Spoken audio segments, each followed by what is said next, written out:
Think about it, Cat Mario and the whiplash of the gaming industry that is grief gaming subverts current gaming conventions by referencing past ones and represents the future of video games.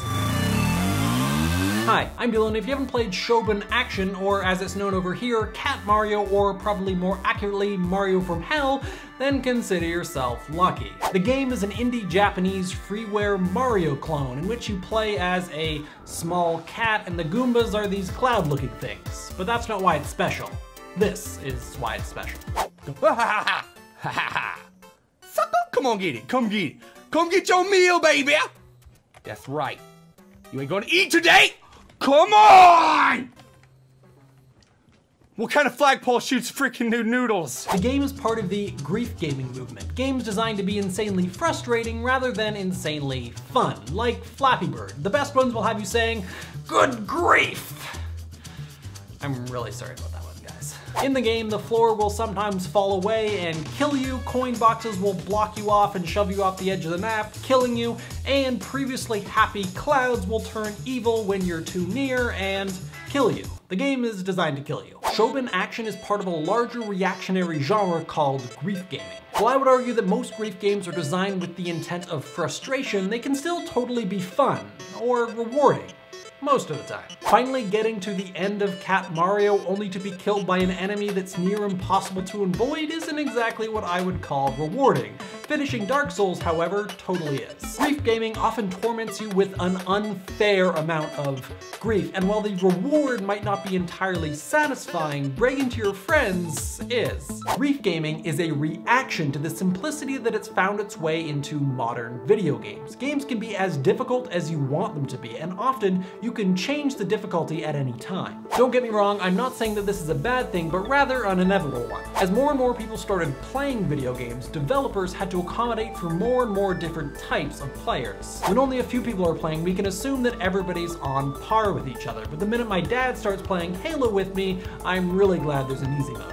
You can even see the developers of the games poking fun at these newer players when you read the descriptions of the difficulty levels. In Halo 3, easy is described as, the game basically plays itself. For example, there are 387 N64 games, and as of May 2013, there are 1,222 Wii Games. Grief gaming is important because it offers criticism of its chosen genre in the same way that parody news shows like The Colbert Report and The Daily Show subvert the genre of televised news in order to criticize it. Cat Mario looks and feels like a Mario game, but it's not, and we're made blatantly aware of that the minute we try and go down a pipe, only to find out that pipes actually go up and, you guessed it, kill you. Game critic and designer Bogost writes that Syobon Action systematically disrupts every expected convention of 2D platform gameplay. The game is designed to make players do the opposite of what they would do in a Mario game. Instead of taking the quickest route to the end, you have to take this bizarre one that you can only discover through trial and error. And the rules aren't constant. Blocks appear out of nowhere, some enemies don't die when you jump on them, and mushrooms sometimes give you power-ups and sometimes turn you into a giant cat with abs that falls through the floor and kills you. The game references classic gaming conventions in order to criticize current ones. It makes you rethink the entire side-scrolling genre by forcing you to make different decisions than you would have before. Cat Mario subverts original Mario conventions in order to criticize the lack of challenge in modern Mario games. It makes you briefly think you understand the rules only to pull the rug out from under you, or in this case, shooting a death noodle at your head while you're trying to mount the flagpole. Grief gaming has sort of been around since video games have been around. Earlier games were often more challenging than today's games, but like I mentioned earlier, this was mostly because of the demographics of who was playing and not really an active choice of the community. Meaning these difficult games weren't a result of people playing a bunch of easier games and then complaining. While there are transgenerational games like Ninja Gaiden that exist within the challenging to be challenging world, I would argue that it's only new franchises that are the lifeblood of grief gaming. Ninja Gaiden is hard because it's always been hard. Cat Mario is hard because in reaction to the simplicity in modern video games, it chose to be hard. And it's not stopping with the indie scene. Dark Souls is an insanely popular, or at least hip, AAA game that has caused many grief. This will be one of the first of many mainstream grief games, because underground culture always finds its way into pop culture. Whether it's dubstep and Britney Spears or YouTube jump cuts in Hollywood movies, grief gaming will have its time in the spotlight, which unfortunately means it's probably not cool anymore. Sorry guys. What do you guys think? Is grief gaming a reaction to the simplicity of modern video games? Well, let me know in the comments, and if you haven't already, be sure to click right on my face to subscribe, or at least think about it.